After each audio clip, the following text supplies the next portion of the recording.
Kerajaan Sriwijaya atau biasa disebut Sriwijaya adalah salah satu kerajaan maritim yang kuat di wilayah Pulau Sumatera dan memberi pengaruh banyak di Nusantara.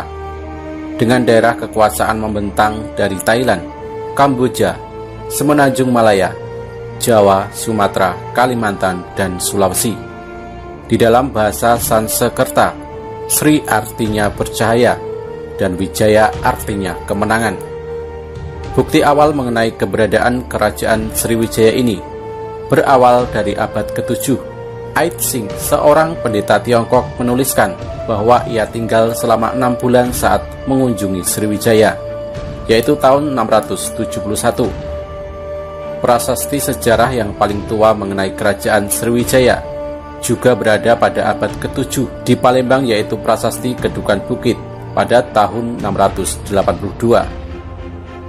Dikarenakan terjadi beberapa peperangan, diantaranya serangan dari Raja Dharmawangsa Teguh di tahun 990 dari Jawa, menjadikan pengaruh kerajaan Sriwijaya terhadap daerah bawahannya mulai berkurang, dan serangan Rajendra Chola I dari Coromandel di tahun 1025.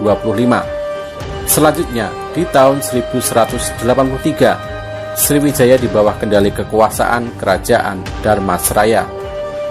Setelah Sriwijaya runtuh, kerajaan ini terlupakan dan eksistensinya baru diketahui secara resmi tahun 1918 oleh sejarawan Jos Codes dari Perancis. Tidak ditemukan catatan lebih lanjut mengenai kerajaan Sriwijaya dalam sejarah Indonesia. Masa lalunya yang sudah terlupakan dibentuk kembali oleh sarjana asing. Tidak ada orang Indonesia terkini yang mendengar mengenai sejarah kerajaan Sriwijaya sampai tahun 1920-an, ketika sarjana Perancis Jos Codes menyebarkan penemuannya dalam koran berbahasa Belanda dan Indonesia. Codes menyatakan bahwa referensi Tiongkok dalam San Futsi sebelumnya dibaca Sriboja, dan beberapa prasasti dalam Melayu kuno bersumber pada kekaisaran yang sama. Kerajaan Sriwijaya menjadi ikon kebesaran Sumatera awal dan kerajaan besar Nusantara di Jawa Timur selain Majapahit. Pada abad ke-20, kedua kerajaan tersebut menjadi rujukan oleh kaum nasionalis untuk menunjukkan bahwasannya Indonesia adalah salah satu kesatuan negara sebelum kolonialisme Belanda. Tertulis berbagai macam nama Sriwijaya. Orang Tionghoa menyebutnya San Futsi, Sihlifosi, atau Sanfoki. Dalam bahasa Pali dan Sanskerta, kerajaan Sriwijaya disebut Javadeh dan Yavades. Khmer menyebutnya Melayu dan bangsa Arab menyebutnya Zabat. Banyak nama menjadi alasan lain mengapa Sriwijaya sangat sulit ditemukan. Sementara dari peta Ptolemeus ditemukan keterangan mengenai adanya 3 pulau Sabadeh Bay yang dimungkinkan berkaitan dengan Sriwijaya. Pierre Yves Mengwen melakukan observasi sekitar tahun 1993 dan berpendapat bahwa pusat kerajaan Sriwijaya berada di Sungai Musi antara Bukit Sabukingking dan Seguntang, terletak di Provinsi Sumatera Selatan sekarang. Namun sebelumnya Supomo berpendapat bahwa pusat kerajaan Sriwijaya terletak pada wilayah sehiliran Batanghari antara Muara Sabak sampai Muara Tembesi di Provinsi Jambi sekarang, dengan catatan Melayu tidak di wilayah tersebut. Jika Melayu pada wilayah tersebut, ia cenderung pada pendapat Moens, yang sebelumnya juga telah mengeluarkan pendapat bahwa letak dari pusat kerajaan Sriwijaya berada pada wilayah Candi Muara Takus, Provinsi Riau sekarang. Dengan perkiraan petunjuk arah perjalanan dalam catatan Ait Sing, serta hal ini juga dapat dikaitkan dengan adanya berita tentang pembangunan sebuah candi yang dipersembahkan oleh Raja Sriwijaya tahun 1003 kepada Kaisar Cina yang diberi nama Cheng Tin Wansu, candi bungsu sebagian dari candi yang terletak di Muara Takus. Namun yang pasti pada masa penaklukan oleh Rajendra Chola I, berdasarkan prasasti Tanjore, Sriwijaya telah beribu kotakan di Kadaram, yakni Kedah sekarang. Pembentukan dan pertumbuhan kerajaan Sriwijaya. Belum banyak bukti fisik mengenai kerajaan Sriwijaya yang bisa ditemukan. Kerajaan ini merupakan negara maritim dan menjadi pusat perdagangan. Namun kerajaan ini tidak meluaskan kekuasaannya di luar wilayah Kepulauan Asia Tenggara, dengan pengecualian berkontribusi untuk sebuah populasi Madagaskar sejauh 3.300 mil di wilayah barat. Beberapa ahli masih berselisih kawasan yang menjadi pusat pemerintah Sriwijaya. Selain itu, bisa jadi kerajaan ini biasa memindahkan pusat pemerintahannya. Namun kawasan yang menjadi ibu kota masih tetap diperintah secara langsung oleh penguasa, sedangkan daerah pendukungnya dipimpin oleh datu setempat. Sesuai dengan catatan Aitsing, Kekaisaran Sriwijaya telah ada sejak tahun 671. Pada tahun 682 dari Prasasti Kedukan Bukit, diketahui imperium ini di bawah kepemimpinan Daputahiang. Di abad ke-7 ini, orang Tionghoa mencatat bahwa terdapat dua kerajaan, yaitu Kedah dan Melayu, menjadi bagian kekuasaan Sriwijaya. Berdasarkan Prasasti Kota Kapur pada tahun 686, ditemukan di Pulau Bangka. Bagian selatan Sumatera ini telah dikuasai Kemaharajaan Sriwijaya, Pulau Bangka dan Belitung hingga Lampung. Prasasti ini juga menyatakan bahwa Sri Jayanasa telah melancarkan petualangan militer untuk menghukum bumi Jawa yang tidak mau berbakti kepada Sriwijaya.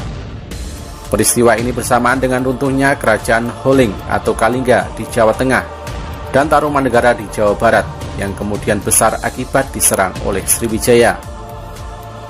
Sriwijaya tumbuh dan sukses mengendalikan jalur perdagangan maritim di Selat Sunda, Selat Malaka, Laut Jawa, Laut Cina Selatan, dan Selat Karimata.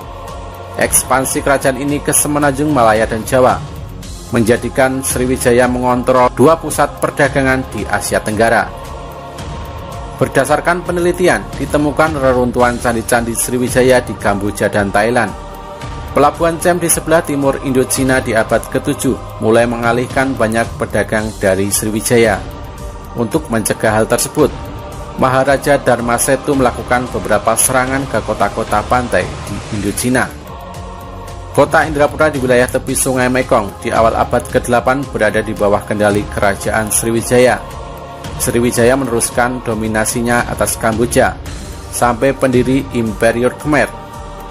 Raja Khmer Jayawarman II di abad yang sama memutuskan hubungan dengan Sriwijaya. Di akhir abad ke-8, beberapa kerajaan di Jawa, antara lain Holling dan Tarumanegara, berada di bawah kekuasaan Sriwijaya. Menurut catatan, Wangsa Sailendra pada masa ini pula bermigrasi ke Jawa Tengah dan berkuasa di sana. Di abad ini pula, di Semenanjung Melayu Langkasuka menjadi bagian kerajaan, di mana berikutnya Tramdralingga dan Panpan yang terletak di sebelah utara Langkasuka juga berada di bawah pengaruh kerajaan Sriwijaya. Setelah Dharmasetu, yang menjadi penerus kerajaan adalah Samaratungga. Ia berkuasa pada tahun 792 sampai 835. Tidak seperti Dharmasetu yang ekspansionis, Samaratungga tidak melakukan ekspansi militer, tetapi lebih memilih perkuat penguasaan Sriwijaya di Jawa. Selama masa kepemimpinannya, Samaratungga membangun Candi Borobudur di Jawa Tengah, yang selesai pembangunannya pada tahun 825. Sebagai pusat pengajaran agama Buddha Vajrayana, Sriwijaya menarik banyak peziarah dan sarjana dari berbagai negara di Asia. Antara lain Aitsing, seorang pendeta dari Tiongkok yang melakukan ekspansi ke Sumatera. Dalam perjalanan belajarnya di Universitas Nalanda, India pada tahun 671 dan 695. Dan di abad ke-11, seorang sarjana Buddha dari Benggala yang berperan dalam perkembangan Buddha Vajrayana di Tibet. Aitsing melaporkan bahwa Sriwijaya sebagai rumah bagi sarjana Buddha, sehingga menjadi sebuah pusat pembelajaran agama Buddha. Pelancong yang datang ke pulau ini menyatakan bahwa koin emas telah dipergunakan di pesisir kerajaan. Selain itu, ajaran Buddha Mahayana dan Buddha Hinayana juga turut berkembang di Sriwijaya. Budaya India banyak mempengaruhi kerajaan Sriwijaya. Diawali oleh budaya Hindu, kemudian diikuti pula oleh agama Buddha. Raja-raja Sriwijaya berhasil menguasai Kepulauan Melayu melalui perdagangan dan penaklukan dari abad ke-7 hingga abad ke-9, sehingga secara langsung ikut serta mengembangkan kebudayaan Melayu beserta bahasanya di Nusantara. Sangat memungkinkan bahwa Sriwijaya yang terkenal sebagai pusat bandar perdagangan di Asia Tenggara tentunya menarik minat dari para pedagang dan ulama muslim dari wilayah Timur Tengah, sehingga beberapa kerajaan yang awalnya merupakan bagian dari Sriwijaya kemudian tumbuh berkembang menjadi cikal bakal kerajaan-kerajaan Islam di Sumatera kelak di saat melemahnya kekuasaan Sriwijaya. Ada sumber yang menyatakan karena adanya pengaruh orang Muslim Arab yang banyak berkunjung di Sriwijaya, maka pada tahun 718 Sri Indrawarman, Raja Sriwijaya, memeluk Islam, sehingga sangat memungkinkan kehidupan sosial Sriwijaya ialah masyarakat sosial yang di dalamnya adalah masyarakat Muslim dan Buddha sekaligus. Tercatat beberapa kali Raja Sriwijaya mengirimkan surat ke Khalifah Islam di Suriah. Pada salah satu teks berisi permintaan agar Khalifah Sudi mengirimkan dai ke istana Sriwijaya. Surat itu ditujukan kepada Khalifah Umar bin Abdul Aziz, yaitu 717 sampai 720 Masehi. Di dalam dunia perdagangan, Sriwijaya menjadi penguasa dalam mengendalikan jalur perdagangan antara Tiongkok dan India, yakni dengan penguasaan atas Selat Sunda dan Selat Malaka. Orang Arab mencatat bahwa Sriwijaya mempunyai aneka komoditi seperti kayu gaharu, kapur barus, kapulaga cengkeh, pala, gading, timah, dan emas, yang membuat Raja Sriwijaya kaya seperti raja-raja di India. Kekayaan yang amat banyak ini telah memungkinkan Sriwijaya membeli kesetiaan dari vasal-vasalnya di seluruh Asia Tenggara.